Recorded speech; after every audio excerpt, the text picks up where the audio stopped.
Entonces, ¿qué pasa? Abogada, bienvenida Siempre en Casa.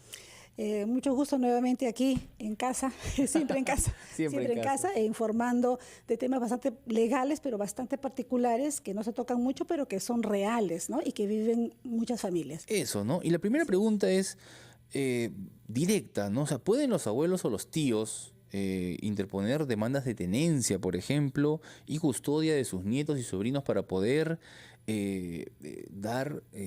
pues autorizar a ciertas actividades para que ellos lo hagan en lugar de los padres que se han desentendido? Estamos poniéndonos en ese supuesto frecuente, ¿no? ¿Pueden hacerlo? En principio creo que este caso nos trae a reflexión que el hecho que el padre por voluntad se quiera desatender, padre o madre se quiera desatender de las obligaciones, incluso de derechos que tienen sobre sus hijos, eso no es voluntario, es una obligación que el padre tiene y la madre tiene que atender y proveer a sus hijos. Sin embargo, la realidad es diferente. Sí. Entonces muchas veces se traslada a familiares como los abuelos, los tíos, generalmente familia cercana. ¿Qué sucede en estos casos? ¿Qué pasa? ¿Qué hago? ¿No? ¿Cómo puedo legalmente que se me reconozca lo que en ese momento estoy haciendo? Como abuela, como abuelo, como tía, como tío, ¿no? Sí creo que es importante formalizar y para eso es importante acudir al Poder Judicial, acudir a solicitar lo que en ese momento necesitan. En el caso particular de la abuelita, creo que es importante que ella pudiera haber solicitado, dada la urgencia y la necesidad, porque en realidad, generalmente, si las personas comienzan a googlear qué puedo hacer, va a salir que la persona tiene que interponer una demanda de tutela, ¿no? Para efectos de que también se le suspenda la patria potestad al padre o a la madre, porque los tiene en un estado de abandono moral y económico, y otorgar la tutela al familiar, caso abuelita o abuelito, que está a cargo de la crianza de los niños. Esto se hace en el Poder Judicial. Se hace en el Poder Judicial. El familiar acude al Poder Judicial, presenta esta demanda y un jueza decide... Determina, obviamente hay que probar, ¿no? Claro, esa desatención que tiene papá o mamá. Exacto. O ambos. Sin embargo, yo que justo antes estábamos comentando que sí es importante que se puedan informar de que no necesariamente pueden plantear la demanda de tutela. Hay acciones que también estaban permitidas exclusivamente para papá o mamá, que es el derecho de tenencia. El derecho de tenencia y custodia, que papá o mamá cuando se separan y no se ponen de acuerdo, ¿no? Pueden interponer este tipo de acciones y a su vez conjuntamente con una pensión de alimentos para proveer, ¿no? Y atender a los niños. Entonces, en el caso de la abuelita y abuelita, por ejemplo, si bien la norma especifica que exclusivamente la tenencia o el pedido de la tenencia puede ser solicitado por el padre o la madre, eso también se puede extender, pero de manera muy excepcional, a los abuelos y a las abuelas, ¿no? Se puede. Se puede. Y la ley permite que de manera conjunta también puedan solicitar una pensión alimenticia, ¿no? Eso también, ¿no? Porque... Entonces, eso es importante. Ahora sí. me dice, pero hasta que acabe el proceso judicial... Voy a esperar para pedir, eso, ¿cuánto tiempo para dura firmar esa autorización que mi nieto necesita. La ley también permite que se puedan plantear medidas cautelares como una tenencia provisional, que el juez debería resolverla con bastante prontitud. Y obviamente hay que expresar la necesidad claro, al juez, necesito, ¿no? Esto en una semana. Lo necesito porque necesito hacer esto, lo otro, y uno tiene que pedir cita al juzgado, tiene que pedir cita con la jueza, explicar la situación para que lo más pronto posible el juez pueda pedir una resolución de tenencia provisional, incluso con una pensión alimenticia, ¿no? Adicional, si lo pide la persona que tiene legítimo interés para solicitarlo, claro. Y el menor pueda ser beneficiado. ¿Y por qué se da esta flexibilidad? Que la ley exactamente no lo dice, no está escrita, ¿no?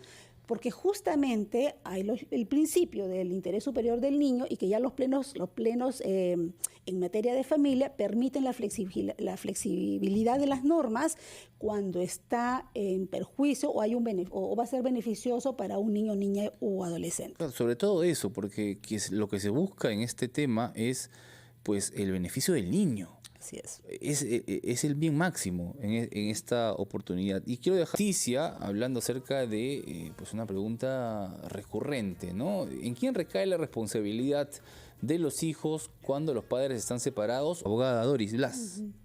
Cleide, entiendo que tienen ustedes una resolución, una sentencia que tiene calidad de cosa juzgada y por lo tanto tiene que cumplirse, ¿no? Y eso garantiza incluso las necesidades básicas de sus nietos.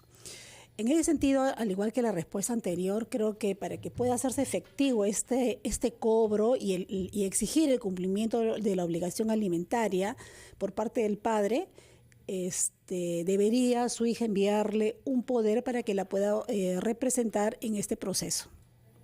O sea, un poder, el mismo trámite que hace un momento... El mismo trámite que hicimos, que se acuda al consulado de la ciudad donde se encuentra residiendo su hija en España y pueda ser enviado aquí a Perú para que usted pueda representar en el proceso y exigir, ya no tramitar en realidad el proceso, porque el proceso está culminado, sino para hacer una ejecución, ¿no? El cumplimiento de la sentencia que entiendo que ya la tienen. Ahora, en materia de protección al menor, ¿no? El tema de la tenencia compartida, que también se ha estado en las últimas semanas, meses también conversando, y hubo todo un tema con eso.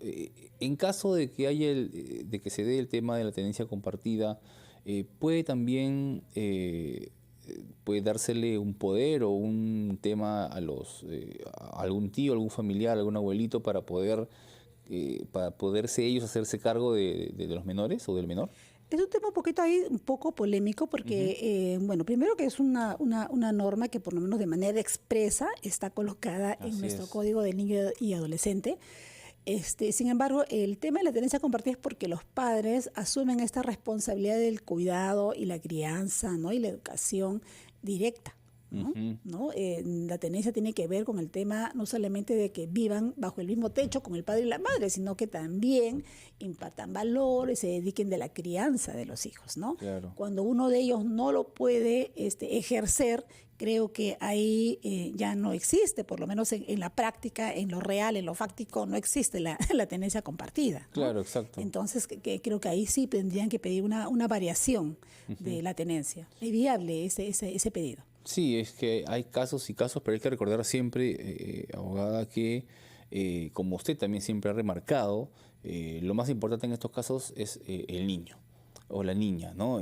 Los derechos de los niños son, o el bienestar de los pequeños es lo que se busca en estos casos, que los padres cumplan con sus obligaciones y que, sobre todo, de darse casos en los que ninguno de ellos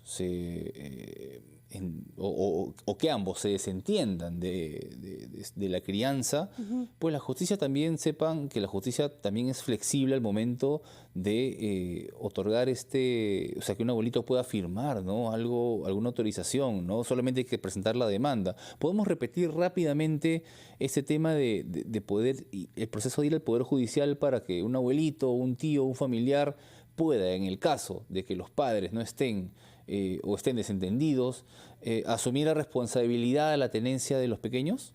Sí, para resumir un poquito todo lo que se ha conversado, un tema de verdad bastante interesante. Sí, claro. Bastante interesante. Aquel familiar, abuelito, abuelita, tío, tía, que está en la práctica ejerciendo, ¿no? este derecho que tienen los niños del cuidado y de su crianza, pueden interponer una demanda ante el Poder Judicial solicitando justamente la tenencia, recomiendo la tenencia, para efectos de que puedan tener pues una resolución que les permita a ellos representarlos en cualquier instancia en realidad, ¿no? Y no se vean limitados los derechos de los niños como un viaje, un paseo de promoción que muchas veces en el colegio les exigen, o esa representación, este permiso que le permiten en los equipos de fútbol, ¿no? Claro. Para ese representante legal para que puedan autorizar alguna actividad de un niño, niña o adolescente. Y algo más que se me vino a la mente cuando decías, pero sí, claro. Cuando sea perjudicial para los niños, ¿es posible pedir? Sí, quizás aquellas personas que están en este momento escuchando y decir, ¿cómo es posible que le quite derechos al padre y a la madre si son sus hijos, ¿no? Por lo menos los padres y las madres tienen derecho de tener a sus hijos bajo su lado. En realidad, el derecho tiene que ver con el menor.